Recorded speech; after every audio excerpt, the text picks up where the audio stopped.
I could feel the heat of the summer sun pressing down on me as I flipped the last burger patty. The scent of charcoal and sizzling meat mingling with the laughter of neighbors gathering on my lawn for what I assumed would be another low-key weekend bash. My makeshift grill station stood proudly under a canopy of red and white stripes, and tables were dressed in gingham cloths with mason jars of wildflowers lined up like sentinels. I glanced at the porch where my wife had set up a lemonade stand, complete with hand-painted signs reading, "Proceeds to Shelter Homes." Everything was perfect until I saw her.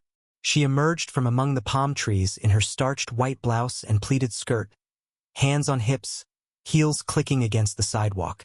Karen, the unofficial HOA tyrant whose idea of community service was writing petty fines for tomato plants too tall or flags flown at the wrong angle. She strode toward me with the purpose of a judge delivering a death sentence. "You're in violation of Section 12B, subsection 4 unauthorized large-scale gathering," she declared, voice amplified by a hidden speaker clipped to her belt. "This event is subject to a $500 fine and immediate cessation until approval is granted by the board." I stared at her in disbelief. "Karen, I've hosted barbecues here since we moved in, but never before have I been hit with a fine. And I sure never applied for your permission slip to feed people." The assembled neighbors fell silent as she produced a laminated copy of the HOA code, complete with highlighted text and margin notes in her precise cursive. She tapped the section about commercial activities, ignoring the fact that my gathering was advertised nowhere except my personal social media page. A hush fell over the crowd, punctuated by the hiss of a deflating balloon and the distant whir of an ice chest fan. Then I noticed the convoy of official black SUVs rolling down the street, lights flashing discreetly but unmistakably. The crowd murmured in confusion as the SUVs parked by the curb and a uniformed motorcade disembarked. 2 officers escorted a distinguished-looking woman in a chic summer suit past the picnic tables. I recognized her instantly from the news. The governor herself, here to preside over a charity event benefiting the homeless. "Move aside, Karen," I said, stepping forward. "This is her event, not yours." Karen's face flushed a deeper shade of tyranny as she opened her mouth to argue, but the governor held up her hand. "I believe this man is operating under a permit issued by my office," she said with calm authority. "And he did so in full compliance with state regulations." Karen glared at the governor, then pivoted her wrath toward me. "That's not possible. The HOA rules apply to everyone. No exceptions." The governor set down her clutch bag and placed a firm hand on Karen's shoulder. "My dear, public officials and state-sanctioned events are exempt from these local bylaws when acting in service of the public good." A ripple of applause broke out among the neighbors. Karen's lips parted, as if to speak, but no sound followed. Her hand trembled as she clutched her fine notice. The governor turned to me with a nod. "Please proceed. And thank you for your generosity." The food line surged forward as neighbors claimed their plates of burgers and pulled pork sliders. Children darted between tables, chasing bubbles, their cries of joy echoing against the hedges. I resumed flipping burgers, heart pounding, adrenaline coursing through my veins. In the periphery, I saw Karen retreating toward the sidewalk, her clipboard dragging against the pavement. That was the opening I'd waited for. I scooped up her fine notice and waved it like a trophy. Section 12B was repealed last month, I announced to the crowd, brandishing my phone with the official amendment. Our HOA board voted unanimously no more frivolous fines for neighborhood gatherings, as long as they serve a charitable cause. A cheer rose up, and I slid the notice into my back pocket, making a mental note to file a formal complaint about Karen's unauthorized uses of her speaker system. But the drama was just beginning. As I wiped sweat from my brow, a cheerful young volunteer approached carrying a stack of paper plates and a clipboard. "I'm with the governor's office," she said breathlessly.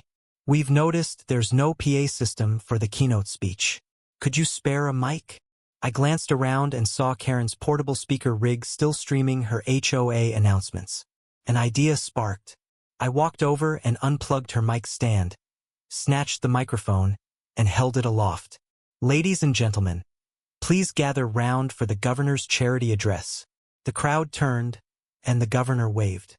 "Thank you, community neighbor," she said, glancing at Karen's equipment. "It seems we have everything we need." I plugged the mic into my makeshift soundboard and watched as Karen fumed, unable to reclaim her equipment. She stomped forward, hand outstretched, but I held the mic just out of reach. "Step aside," I said quietly. "This belongs to unity and charity today, not your petty edicts." Around us, neighbors laughed and nudged each other as the governor began her speech, extolling the virtues of community and compassion. Karen's face twisted with fury, yet she dared not interrupt. Then came the unexpected twist. From behind the crowd stepped my elderly neighbor, Mrs. Rodriguez, who'd been quietly filming on her smartphone. "Excuse me," she said in a firm voice that carried over the PA. "I have evidence that this woman has been using HOA equipment and funds to stream her own cooking tutorials and profit from my recipe classes, all without board approval." Gasps echoed through the lawn as Mrs. Rodriguez held up a tablet displaying website documentation and transaction records. Karen's eyes darted between the screen and her clipboard. "Lies!"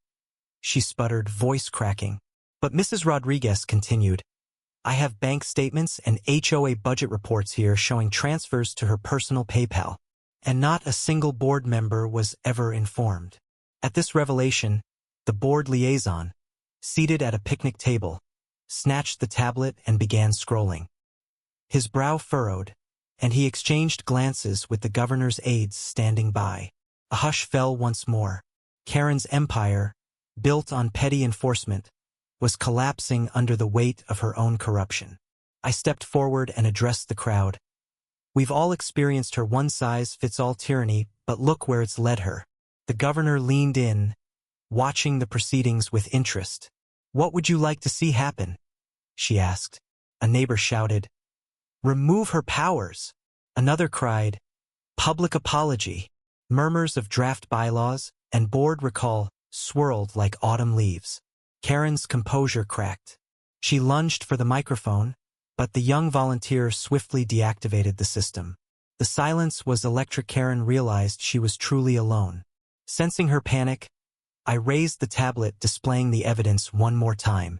"This board will vote today to strip you of administrative privileges and demand restitution for misused HOA funds. Fail to comply, and will escalate to the county authorities." The governor nodded in approval. "I second that motion." The crowd erupted in cheers. Karen's shoulders slumped as the board liaison stood and read the motion aloud. A swift show of hands sealed her fate. She was barred from all committee roles, fined the amount equal to her streaming profits, and required to issue written apologies to every neighbor she'd fined unjustly over the past year. As the board chair read the verdict, Karen lifted her chin in a final act of defiance. "I only meant to protect community standards." But her voice was hollow now. The governor stepped forward and placed a reassuring hand on my shoulder. "Your actions ensured this event went smoothly and unveiled hidden corruption. Thank you."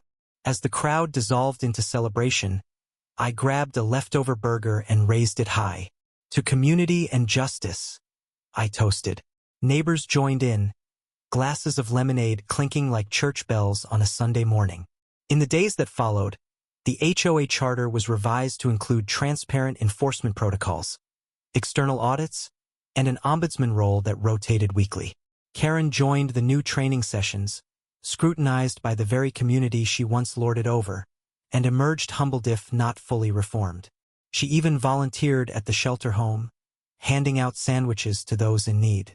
Some say she did it out of penance, others that she sought redemption.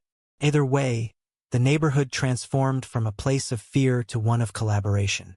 And I returned to my lawn, grill crackling, laughter filling the air. We talked late into the evening about next year's charity plans, my phone buzzing with messages praising the event and asking when the next one would be. I looked up at the sky, stars emerging like pinpricks of hope, and smiled. It wasn't revenge I sought, it was a catalyst for change. So, judge for yourself. Was bringing down Karen a necessary act of justice or an excessive power play? Cast your vote and share your verdict below.